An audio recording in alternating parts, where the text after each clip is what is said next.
දැන් සටන් විරාමයට යන්නත් බෑ. යන්න වෙලාවකුත් නෑ.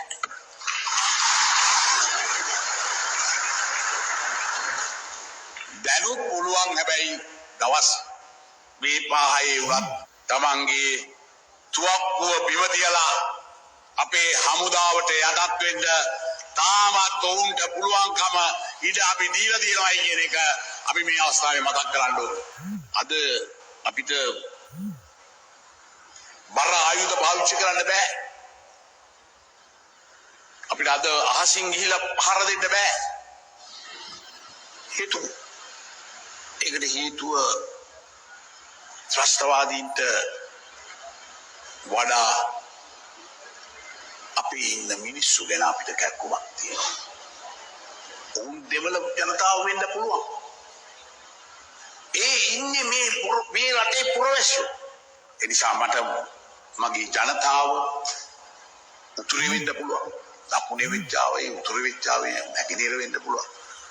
රැකගැනීමේ වගකීමක් මට තියෙනවා. මේකෙන්ද තමයි අපි මේකට කියන්නේ මානුෂික මෙහෙයුමක් කියලා පැහැදිලි. විශේෂයෙන්ම සිවිල් ජනතාව ඉන්න සිවිල් ජනතාව බේරා ගැනීමේ උවමනාව තියෙන නිසා තමයි අපි බරාවි පාවිච්චි කිරීම සාහනක. ලෝකයේ ඇවිල්ලා අපිට කියනවා නෑ තමසලා පාවිච්චි කරන්න. ඊයේත් ඇවිල්ලා මට කිව්වා අපි හමුදාව පාවිච්චි කරනවා මේවා. මම කොහෙදින් පාවිච්චි කරන්නේ නෑ කියලා අපි කියනවා ඒක පිළිගන්න සූදානම් නැත්නම් ඉතින් මට කරන්න දෙයක් නෑ. අපි පාවිච්චි කරන්නේ නැහැ. අපි නෑ කිව්වොත් ඒක නෑ තමයි. අපි කරනවා කිව්වොත් අපි කරනවා කියලා. ඒ කිසි ගැටලුවක් නෑ කියලා. ඒකින්ද මගේ ජනතාව රැක ගැනීම මගේ වගකීමක් කියන එකත් මම කිව්වා. මට වඩා එක්කම තියෙන විදියක් නෑ.